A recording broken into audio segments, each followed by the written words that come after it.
In the agency space, two people can have the exact same sales script and one person close at 20% of their calls and another person close at 80% of their calls. And so it begs the question, why is that the case? And in my short career as a 16-year-old who in the last 7 months has gone from being a druggie, going to parties, drinking, doing drugs, to now scaling an agency to $36,000 a month and investing all my time, money, and energy into perfecting and learning the craft of sales, meeting up with people like Jeremy Miner, who in 3 days I'm flying out to Arizona to spend a couple days with, I found the answer to that question. Now this video is extremely special to me, and so I'm not gonna make this another BS YouTube video. I'm gonna show you guys a direct recording of a training I sent to the team I work with about how to use these special tools that I've discovered. And so over the next 10 minutes of this video, you're not only gonna see the word for word scripts that I use in my own sales calls that I've given to my team, but you're also gonna see how I shift people's beliefs, how I change them into a different person so that they think differently and end up making a decision at the end of the call, which is what has allowed me to have over an 80% overall close rate through my entire career and to scale all my agencies and companies and be able to network with all these awesome people. And whoa, I know you're thinking about clicking off now, but I want to share a perspective with you because there's only two kinds of people. And the first kind is the person who is always trying to move to the next shiny object. Oh, my dopamine got satisfied, I'm gonna click on the next video. And the second kind of person is the person who can concentrate and focus and learn. And who do you think is gonna get further in their career? And so even though this video is gonna be filled with dopamine, I ask for your own good, for your own future, for your own business, that you just stay on this video for 10 minutes. You're gonna learn everything that I've learned investing tens of thousands of dollars in 10 minutes. Yo, setters. Okay, so I just had the fucking pleasure of getting to speak with a setter. Well, he used to be a setter. Now he's one of the top account executives at 7th Level, which is Jeremy Miner's company. And he's only 18. His name's Yash Jagger. And so he shared with me a couple super cool things that I think could really benefit you guys. And so I thought I'd just make a quick Loom SOP going over a little bit of it, right? And so I was asking him about like how to improve show up rate because my show up rate's fucking horrible. And one of the things that he brought it back to was stuff that the setters could do as well. And so I just thought I'd share this with you guys because it also applies to closing as well. And so it'll just develop sales skills kind of in general, right? And so what he said is perceived value is one of the most important things, right? And perceived value basically comes from how they think of you, right? How they portray you in their own mind. And one of the biggest ways to up that is by reframing them, right? Because if you can identify a new problem that they don't have. For example, a doctor, right? When you go into the doctor's office, you don't know what the fuck's wrong with you. You just know that you're sneezing and this and that, and you go to him and you ask like, what's the fucking problem, right? And the doctor's like, oh, this and that, and here's your problem.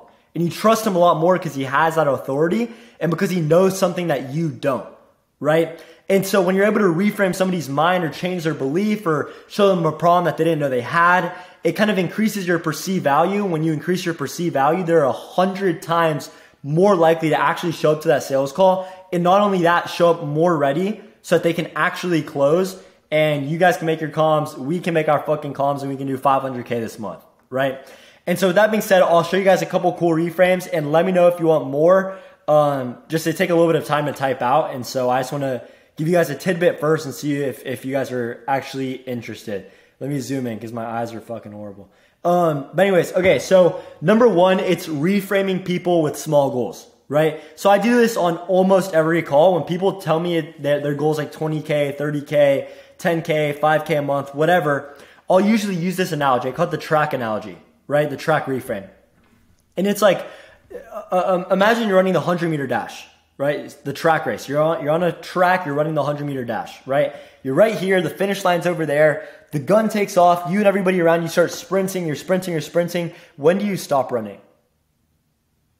At the 100-meter line, right? That's what they're gonna tell you. And you're like, exactly, right? And that's kind of the thing. A lot of people, they set their goal at that 100-meter line. I set mine around 3 fucking marathons around that track. And you know why? It's because you don't run past that, right? And here's the reason why you don't run past your finish line. It's because the person who wants to make 10K a month thinks very differently than the person who wants to make 100K a month. The person who wants to make 10K a month can just go balls to the wall, sending DMs, cold outreach, like watching sales videos, whatever, right? The person who wants to hit 100K a month is worried about how can I be the best fucking leader for my team? How can I hire the best talent onto my team? How can I network? How can I get on podcasts in my space? That's what they're worried about, because that's what you need to do to hit 100K a month. They think very differently, but the cool part about it is the person who wants to hit 100K a month might only hit 35. They might not hit their entire goal. But that 35 is not too bad. It's a hell of a lot fucking better than the person who wants to hit 10K a month and ends up making nothing, right? And so you have to think very differently. And so I guess like with that being said, would you be open to us exploring that for a second and seeing if you might want to make more than that? Or you can end it however you want, right? But that's that analogy. When you use that, it kind of opens up their mind a little bit, and then they become a lot more suggestible throughout the call, and they respect you a lot more. So that's just a cool little thing. Number 2, it's reframes for people focus on service delivery when they should be focusing on getting more clients. So I showed this one to Sebastian. It's very easy to do, right? For example, somebody might be like, oh yeah, like right now my main struggle is like servicing clients, right? I'll be like, oh, okay, that's not a problem. I might be able to help with that. Can I ask, like, how many clients are you working with now, right? And sometimes they'll even be like 0, right? But a lot of times they'll be like 1, 2, 3, 4, 5, around there, right? And then just be like, can I share a perspective with you? And they'll be like, yeah. And be like, I guess one really cool thing I learned from Dylan or whoever, I usually say like Tony Lee or Dylan, one of my mentors, whatever, is that the more data you have, the better results you can get, right? Does that make sense? And they'll agree, right? And you'll be like, exactly. And so I guess like in a world where you have like one agency with one client, and they only have one client worth of data versus an agency with 10 clients and they have 10 clients worth of data, like who do you think has more data? And it's obvious. It's the second one, right? The person with 10 clients. And it's very easy to reframe. You're like, oh, okay, so I guess like with that being said, like the more data you have, the better results you get. Like, do you feel like the person with one client or the person with 10 clients would get better results? We're like, oh, I guess the person with 10 clients, right? And then you're just like, yeah, so I guess like, would you mind if we kind of focus on, like what we could do to help you get more clients? And they'll be like, yeah. And then you just go into that conversation. Again, you reframe their mind. Your perceived value is a lot higher. And now they're a lot more suggestible because you show them something new, right? That's that one. Next one, reframe to enhance size of problem, right? And so I do this in almost every call, right? If somebody's like, oh, like everything's going perfectly. I just have this one little problem. Like I can't book enough appointments, or I can't close enough of the people that get on those sales calls with me. Then I use this reframe. I'm like, oh, and dude, that's perfect, right? Because like there's really only 2 things to growing a business, and it's like identifying bottlenecks and then solving them, right? And so it's great you've already identified that, because it's like, it's almost like when you're baking a cake, right? Like if you forget to put the flour into the cake, it goes to shit. It looks like shit. It tastes like shit. Right? But when you have like everything in place and all the right ingredients, all the right instructions, it turns out great and it tastes good, right? So the perfect thing about that is like small hinges swing big doors. And so once we're able to kind of fix that one problem, that thing alone will be able to get you to like that 100 or 200K a month, whatever, right? And this goes back to kind of the principle that Dylan, I'm not role playing that anymore. This goes back to a principle that Dylan always talks about, which is like a lot of people, when they get on the calls, they're expecting to have like one problem that if they solve that one thing, they're going to be fucking rich forever, right? And so this kind of plays into that frame where you're like, yeah, if you fix this one thing, you're going to make so much more money. But at the same time, by doing that, you're also making that gap seem a lot bigger. And you're making that problem seem a lot bigger. Because if that one problem is what's stopping them from going from 5K a month to 100K a month, well, that's a big fucking problem, right? And when you do that, it kind of enhances the size of the problem. And again, does the exact same shit I was talking about, like makes them trust you a little bit more, makes them think a little bit, rather than you just seem like every other fucking sales guy who just wants to fucking jerk them off till you make money, right? So that's another cool analogy. And then last one, I'm going to show you guys right here. Again, if you want more, let me know and I'll show you guys some more. The last one I wanted to show here was reframing people's mindset to make them more suggestive. This is a fucking awesome technique that I learned from a guy named Eli Wild. He's a fucking killer. I'd recommend you research him a little bit. That's his name. It's founded in NLP and psychology, all this other advanced stuff.